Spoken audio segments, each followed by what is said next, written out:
Pernahkah Anda merasa seolah-olah uang memiliki sayap dan selalu terbang menjauh dari dompet Anda? Tepat ketika Anda merasa sudah hampir memegangnya dengan erat. Ini adalah perasaan yang menghantui jutaan orang di seluruh dunia. Sebuah siklus frustrasi di mana kerja keras sepertinya tidak pernah berbanding lurus dengan hasil finansial yang didapatkan. Namun bagaimana jika saya katakan kepada Anda bahwa kemiskinan, kekurangan, dan kesulitan finansial bukanlah nasib yang tertulis di batu, melainkan hanya sebuah program komputer yang berjalan di latar belakang pikiran Anda yang bisa diubah hanya dalam waktu 1 minggu? Selamat datang dalam perjalanan yang akan mengubah hidup Anda. Hari ini kita akan menyelami kedalaman kebijaksanaan Bob Proctor, seorang legenda dalam dunia pengembangan diri yang telah menghabiskan lebih dari setengah abad meneliti satu hal, yaitu mengapa kita melakukan apa yang kita lakukan dan bagaimana mengubahnya untuk mendapatkan hasil yang kita inginkan. Bob Proctor, yang lahir pada tanggal 5 Juli tahun 1934 dan meninggalkan warisan abadi hingga kepergiannya pada tanggal 3 Februari tahun 2022, bukan sekadar motivator biasa. Dia adalah jembatan yang menghubungkan potensi manusia dengan realitas fisik yang kita sebut kekayaan. Mungkin Anda mengenal beliau dari film fenomenal The Secret atau bukunya yang mengubah paradigma banyak orang berjudul You Were Born Rich. Filosofi intinya sangat sederhana namun seringkali disalahpahami oleh banyak orang. Dia mengajarkan bahwa Anda tidak perlu menciptakan kekayaan karena kekayaan itu sudah ada. Anda hanya perlu menyelaraskan diri Anda dengan frekuensinya. Bayangkan sebuah radio. Jika Anda ingin mendengarkan musik jazz di frekuensi 100,1, Anda tidak bisa memutar tombol ke frekuensi 99 dan berharap mendengar musik jazz. Musiknya ada di sana, mengambang di udara, tetapi Anda tidak terhubung dengannya. Begitu juga dengan uang dan kemakmuran. Uang yang Anda inginkan sudah ada di dunia ini, bahkan dalam jumlah yang melimpah ruah. Tetapi jika frekuensi pikiran Anda disetel pada gelombang kekurangan, Anda tidak akan pernah bisa menangkap sinyal kekayaan tersebut. Inilah yang menjadi dasar dari metode 7 hari yang akan kita bahas secara mendalam. Banyak orang skeptis dan bertanya, apakah mungkin mengubah hidup hanya dalam 7 hari? Jawabannya terletak pada pemahaman kita tentang paradigma. Paradigma adalah sekumpulan kebiasaan yang tertanam kuat di alam bawah sadar kita yang mengendalikan perilaku kita hampir 100% sepanjang waktu. Pikirkan tentang bagaimana Anda bangun pagi, bagaimana Anda menyikat gigi, bagaimana Anda berpakaian, bahkan bagaimana Anda bereaksi ketika melihat tagihan listrik. Semua itu adalah kebiasaan. Anda tidak memikirkannya secara sadar, Anda hanya melakukannya. Nah, cara Anda memandang uang dan kemampuan Anda untuk menghasilkannya juga merupakan bagian dari paradigma ini. Jika paradigma Anda diprogram untuk menghasilkan $50.000 Amerika setahun, maka tidak peduli seberapa keras Anda bekerja, seberapa cerdas Anda, atau seberapa banyak peluang yang datang, Anda akan tetap menemukan cara secara tidak sadar untuk menyabotase diri sendiri agar tetap berada di angka $50.000 Amerika tersebut. Ini terdengar menakutkan, tetapi sebenarnya ini adalah kabar baik. Mengapa? Karena jika Anda bisa mengubah program itu, hasilnya juga akan berubah secara otomatis. Sebelum kita masuk ke langkah-langkah praktis dari tantangan 7 hari ini, kita perlu membongkar satu mitos besar yang menghambat banyak orang. Mitos itu adalah keyakinan bahwa kita harus melihat bukti fisik terlebih dahulu, baru kita bisa percaya. Kita sering berkata, saya akan percaya saya kaya kalau saya sudah melihat saldo rekening saya bertambah. Bob Proctor mengajarkan kebalikannya. Anda harus percaya dan merasakan kekayaan itu terlebih dahulu di dalam imajinasi Anda, barulah bukti fisiknya akan muncul. Ini bukan sihir, ini adalah hukum alam. Hukum tarik-menarik yang sering dibicarakan orang hanyalah hukum sekunder. Hukum primernya adalah hukum getaran. Segala sesuatu di alam semesta ini bergetar, tidak ada yang diam. Pikiran Anda mengirimkan getaran ke alam semesta, dan getaran itu akan mencari getaran lain yang selaras dengannya. Jika Anda memancarkan getaran kecemasan tentang hutang, Anda secara harfiah menjadi magnet bagi lebih banyak tagihan dan situasi yang membuat Anda cemas. Sebaliknya, jika Anda bisa memancarkan getaran kelimpahan dan rasa syukur, Bahkan sebelum uang itu ada di tangan Anda, alam semesta tidak memiliki pilihan lain selain mengirimkan situasi, orang, dan peluang yang sesuai dengan getaran tersebut kepada Anda. Mari kita mulai bedah konsep ini lebih dalam agar siap untuk diterapkan. Langkah pertama dan paling krusial sebelum memulai 7 hari transformasi ini adalah penerimaan total terhadap situasi Anda saat ini tanpa penghakiman. Banyak orang terjebak dalam rasa bersalah atau marah pada keadaan ekonomi, marah pada pemerintah, atau marah pada latar belakang keluarga mereka. Bob Proctor selalu menekankan bahwa menyalahkan adalah hal yang sia-sia. Menyalahkan hanya membuang energi kreatif Anda. Anda harus menyadari bahwa hasil finansial Anda saat ini adalah cerminan langsung dari paradigma masa lalu Anda. Itu saja. Bukan karena Anda tidak layak, bukan karena Anda tidak pintar, dan bukan karena nasib buruk. Itu hanya program lama yang sedang berjalan. Kabar baiknya adalah Anda adalah pemrogramnya. Anda memegang kendali penuh untuk menulis ulang kode tersebut. Bayangkan pikiran Anda seperti tanah yang subur. Tanah tidak peduli apakah Anda menanam benih jagung yang manis atau benih tanaman beracun. Tanah akan memberikan nutrisi dan menumbuhkan apapun yang Anda tanam dengan sama baiknya. Pikiran bawah sadar Anda bekerja dengan cara yang persis sama. Ia tidak bisa membedakan antara imajinasi yang nyata dan kenyataan fisik. Ia menerima apapun yang Anda tanamkan dengan emosi sebagai kebenaran mutlak. Jika Anda terus-menerus menanamkan pikiran seperti, "Saya tidak mampu membeli itu," atau "Uang sangat susah dicari," maka alam bawah sadar Anda akan bekerja lembur untuk memastikan bahwa itulah kenyataan yang Anda alami. Metode 7 hari yang dirancang berdasarkan ajaran Bob Proctor ini bertujuan untuk melakukan satu hal utama, yaitu membanjiri alam bawah sadar Anda dengan benih-benih baru yang positif secara intensif, sehingga ilalang kemiskinan yang selama ini tumbuh subur akan mati karena kekurangan perhatian. Ini adalah tentang repetisi. Bob sering berkata bahwa ada 2 cara untuk mengubah paradigma. Cara pertama adalah melalui dampak emosional yang hebat, seperti kehilangan seseorang yang dicintai atau memenangkan loter, tetapi ini jarang terjadi dan tidak bisa kita kontrol. Cara kedua, dan ini yang bisa kita lakukan, adalah melalui repetisi gagasan secara terus-menerus. Inilah mengapa kita membutuhkan waktu 7 hari penuh dengan disiplin tinggi. Kita akan menggempur tembok paradigma lama dengan repetisi kebenaran baru. Apakah Anda siap untuk memulai perubahan ini? Jika Anda merasa konten ini memberikan pencerahan baru bagi cara berpikir Anda, saya ingin mengajak Anda sebentar untuk menekan tombol suka dan berlangganan ke saluran ini. Tindakan sederhana Anda ini sangat berarti bagi kami, agar kami bisa terus menyebarkan wawasan positif ini kepada lebih banyak orang yang membutuhkan perubahan dalam hidup mereka. Terima kasih atas dukungan Anda. Mari kita lanjutkan. Sekarang, mari kita bicara tentang musuh terbesar Anda dalam proses ini. Musuh itu bukanlah orang lain, bukan bank, bukan atasan Anda. Musuh itu adalah apa yang Bob sebut sebagai penghalang teror. Ketika Anda mulai mencoba mengubah pola pikir Anda, ketika Anda mulai berani bermimpi tentang penghasilan yang jauh lebih besar dari yang biasa Anda dapatkan, paradigma lama Anda akan melawan. Ia tidak ingin diganti. Anda akan mulai merasa tidak nyaman, cemas, ragu, dan takut. Suara-suara di kepala Anda akan berkata, "Siapa kamu berani bermimpi seperti itu?" Atau "Jangan konyol, bersikaplah realistis." Bob Proctor mengajarkan bahwa ketika rasa takut ini muncul, itu sebenarnya adalah tanda yang sangat bagus. Itu artinya Anda sedang menabrak batas paradigma lama Anda. Kebanyakan orang akan mundur ketika merasakan ketidaknyamanan ini. Mereka kembali ke zona nyaman mereka yang biasa, dan itulah sebabnya mereka tetap miskin. Tetapi Anda akan belajar untuk menerobos penghalang teror itu. Kunci untuk melewatinya adalah pemahaman. Ketakutan muncul karena ketidaktahuan.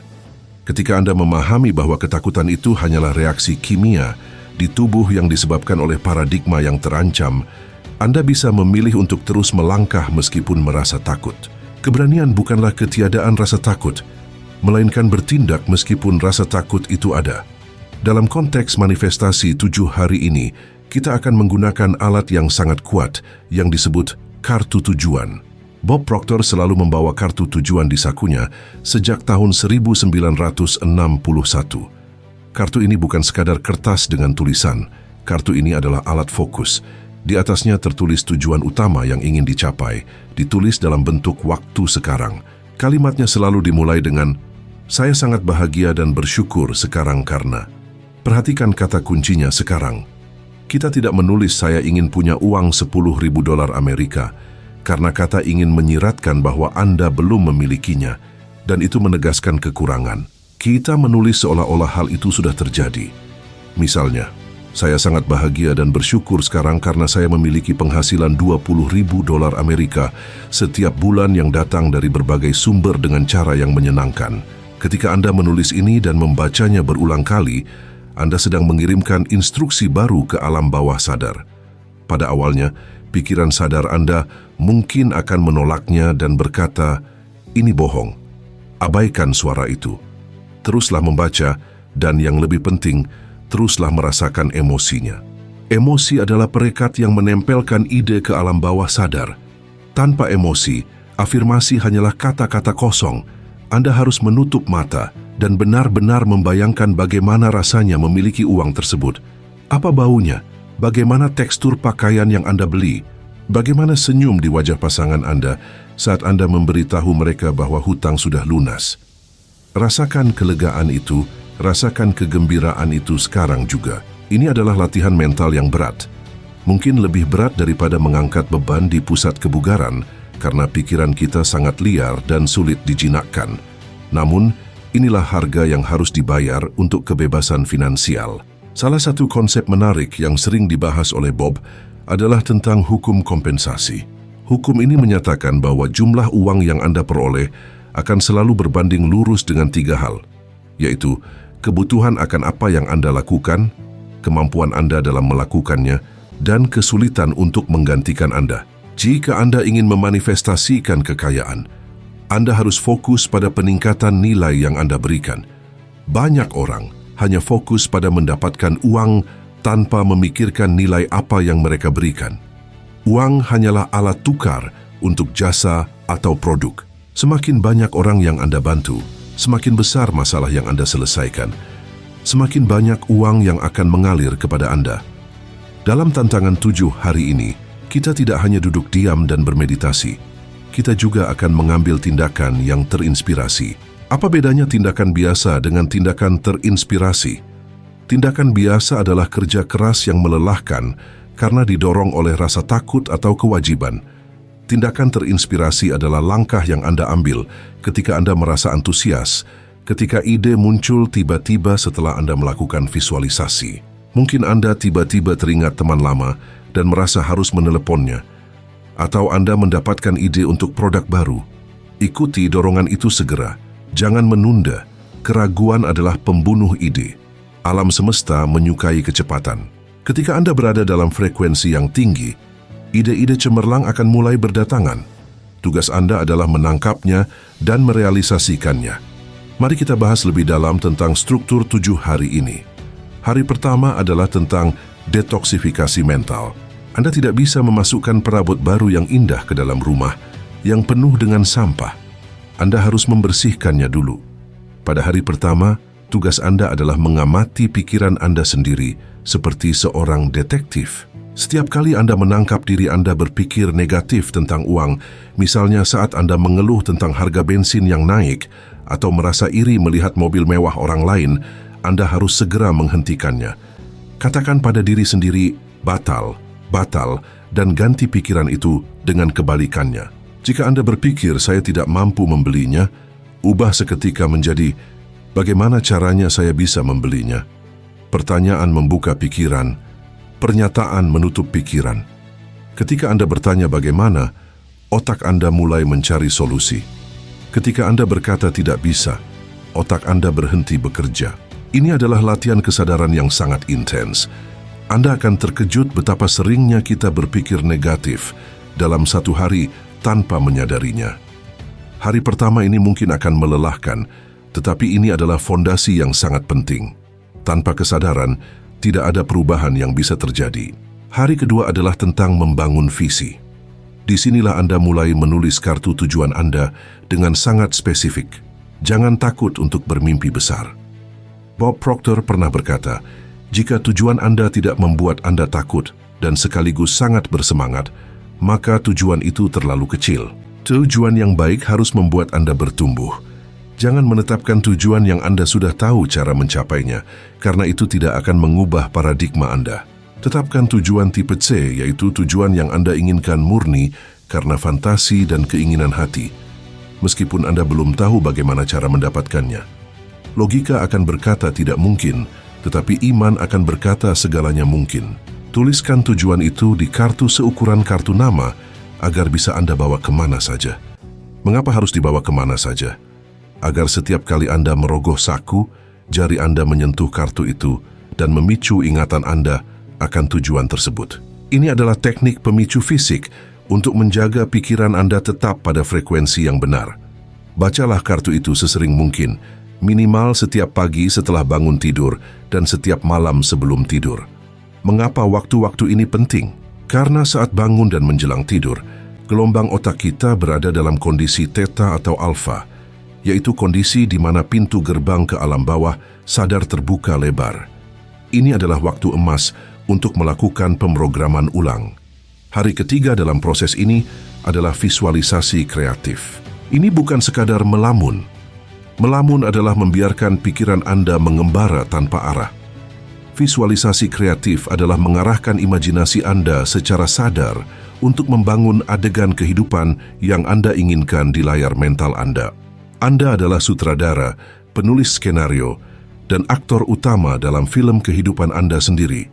Luangkan waktu 10 hingga 15 menit, duduk di kursi yang nyaman, tutup mata, dan putar film kesuksesan Anda. Lihat diri Anda melakukan hal-hal yang ingin Anda lakukan setelah memiliki uang tersebut. Jangan melihat diri Anda sedang memegang uangnya saja, tetapi lihatlah apa yang Anda lakukan dengan uang itu. Apakah Anda sedang bepergian keliling dunia? Apakah Anda sedang mendirikan sekolah? Apakah Anda sedang membeli rumah impian untuk orang tua Anda? Libatkan semua indera Anda. Cium aroma kopi di kafe Paris yang Anda bayangkan. Rasakan pasir putih di kaki Anda di pantai impian. Dengarkan suara tawa keluarga Anda. Semakin nyata Anda membuatnya di dalam pikiran, semakin cepat ia akan terwujud di dunia fisik. Kunci dari visualisasi ini adalah konsistensi. Anda tidak bisa pergi ke pusat kebugaran sekali dan berharap mendapatkan tubuh atletis selamanya. Anda harus melakukannya setiap hari. Begitu juga dengan otot imajinasi Anda, ia perlu dilatih setiap hari agar menjadi kuat. Ingatlah sebuah fakta ilmiah menarik. Otak kita memiliki sifat neuroplastisitas. Artinya, otak bisa berubah bentuk dan fungsinya berdasarkan apa yang kita pikirkan dan lakukan berulang kali. Setiap kali Anda memvisualisasikan tujuan Anda dengan intensitas emosional, Anda sedang membangun jalur saraf baru di otak Anda. Semakin sering Anda melakukannya, jalur itu menjadi semakin tebal dan kuat, seperti jalan setapak yang berubah menjadi jalan tol bebas hambatan. Lama-kelamaan, pikiran tentang kekayaan akan menjadi pola pikir otomatis Anda, menggantikan pola pikir kemiskinan yang lama. Inilah ilmu pengetahuan di balik keajaiban yang diajarkan Bob Proctor. Hari keempat adalah tentang bertindak seolah-olah. Ada pepatah lama yang mengatakan, berpura-puralah sampai Anda berhasil. Namun Bob Proctor membawa konsep ini lebih dalam. Bukan sekadar berpura-pura di luar, tetapi mengadopsi identitas baru dari dalam. Tanyakan pada diri Anda, jika saya sudah menjadi miliarder yang saya impikan, bagaimana cara saya berjalan? Bagaimana cara saya berbicara? Bagaimana cara saya menyapa orang lain? Apakah saya akan berjalan dengan bahu membungkuk dan wajah murung? Tentu tidak. Anda akan berjalan dengan tegak, penuh percaya diri, dan menyapa orang dengan senyuman hangat. Mulailah lakukan itu sekarang. Jangan menunggu uang datang baru Anda berubah. Berubahlah sekarang, dan uang akan datang menyesuaikan dengan identitas baru Anda. Seringkali orang merasa konyol melakukan hal ini, tetapi lihatlah aktor-aktor hebat. Mereka mendalami peran mereka sampai mereka benar-benar menjadi karakter tersebut. Anda harus menjadi aktor terbaik untuk peran kehidupan Anda sendiri. Mulailah berpakaian sedikit lebih rapi dari biasanya. Mulailah menata dompet Anda. Orang kaya menghargai uang, Mereka tidak menaruh uang kertas lecek dan bercampur dengan struk belanjaan di saku celana. Rapikan uang Anda di dalam dompet, urutkan dari nominal terkecil hingga terbesar, dan pastikan semuanya menghadap ke arah yang sama. Ini adalah bentuk penghormatan terhadap energi uang. Tindakan kecil ini mengirimkan pesan kuat ke alam bawah sadar bahwa Anda siap mengelola kekayaan yang lebih besar. Pada tahap ini, sangat wajar jika keraguan kembali menyerang. Anda mungkin melihat tagihan yang belum dibayar dan realitas fisik seakan menampar wajah Anda. Jangan panik. Ingatlah bahwa realitas fisik saat ini hanyalah jejak masa lalu. Itu adalah hasil dari pikiran Anda bulan lalu atau tahun lalu. Jika Anda bereaksi negatif terhadapnya, Anda hanya akan menciptakan masa depan yang sama. Tetaplah tenang dan katakan pada diri sendiri, ini hanya sementara, realitas baru saya sedang dalam perjalanan. Sikap mental yang tenang di tengah badai adalah ciri khas dari orang-orang yang menguasai hukum tarik-menarik. Mereka tidak membiarkan dunia luar mendikte dunia dalam mereka. Mereka membiarkan dunia dalam mereka mengubah dunia luar. Hari kelima adalah tentang rasa syukur. Syukur bukan sekadar mengucapkan terima kasih. Syukur adalah sebuah sikap mental yang menyelaraskan Anda dengan sumber segala sesuatu. Anda tidak bisa merasa cemas dan bersyukur pada saat yang bersamaan. Itu mustahil secara psikologis. Ketika Anda mempraktikkan rasa syukur yang mendalam, frekuensi getaran Anda naik seketika. Jangan hanya bersyukur untuk hal-hal besar. Bersyukurlah untuk hal-hal kecil. Bersyukurlah untuk udara yang Anda hirup, untuk mata yang bisa melihat video ini, untuk internet yang menghubungkan kita. Dan yang paling kuat, bersyukurlah untuk uang yang ingin Anda manifestasikan, seolah-olah Anda sudah memilikinya. Terima kasih Tuhan atas kekayaan yang berlimpah yang sekarang menjadi milik saya. Ucapkan itu berulang-ulang sampai Anda meneteskan air mata kebahagiaan. Kekuatan syukur adalah accelerator manifestasi yang mempercepat proses kedatangan keinginan Anda. Banyak penelitian ilmiah telah membuktikan bahwa orang yang rutin menulis jurnal rasa syukur memiliki tingkat kebahagiaan yang lebih tinggi, sistem kekebalan tubuh yang lebih kuat, dan hubungan sosial yang lebih baik. Dalam konteks kekayaan, syukur membuka pintu-pintu rezeki yang sebelumnya tertutup karena keluhan. Jangan pernah meremehkan kekuatan dari ucapan terima kasih yang tulus. Hari ke-6 adalah tentang melepaskan kemelekatan. Ini mungkin terdengar kontradiktif. Kita disuruh fokus, tapi juga disuruh melepaskan. Apa maksudnya? Maksudnya adalah Anda tidak boleh terobsesi dengan cara dan waktu. Jangan mendikte alam semesta bagaimana uang itu harus datang. Jangan berkata, uang ini harus datang dari lotre atau harus dari kenaikan gaji. Biarkan alam semesta bekerja dengan cara misteriusnya yang tak terbatas. Kemelekatan lahir dari rasa takut kehilangan atau takut tidak mendapatkan. Rasa takut, seperti yang kita bahas, adalah penghambat getaran. Anda harus memiliki keyakinan yang begitu kuat bahwa apa yang Anda minta sudah menjadi milik Anda, sehingga Anda bisa rileks. Sama seperti ketika Anda memesan makanan di restoran. Setelah memesan, Anda tidak pergi ke dapur setiap 5 menit untuk memeriksa koki dan bertanya, apakah makanannya sedang dimasak? Anda duduk tenang, mengobrol dengan teman, karena Anda tahu dan percaya makanan itu akan datang. Begitu juga dengan keinginan Anda. Setelah Anda melakukan visualisasi dan afirmasi, lepaskanlah. Percayalah bahwa pesanan Anda sedang diproses. Kekhawatiran yang berlebihan hanya akan membatalkan pesanan tersebut. Hari ke-7 adalah hari untuk evaluasi dan pengulangan. Ini bukan akhir dari perjalanan, melainkan awal dari gaya hidup baru. Pada hari ke-7, lihatlah kembali apa yang telah Anda alami selama seminggu ini. Apakah Anda merasa lebih ringan? Apakah Anda merasa lebih optimis? Apakah ada kebetulan-kebetulan kecil yang menguntungkan terjadi? Seringkali manifestasi dimulai dengan hal-hal kecil, seperti menemukan uang di jalan, mendapatkan diskon tak terduga, atau ditraktir makan siang oleh teman. Rayakan setiap kemenangan kecil ini. Itu adalah tanda bahwa benih Anda mulai berkecambah. Jangan injak kecambah itu dengan berkata, ini cuma kebetulan, atau ini cuma uang receh.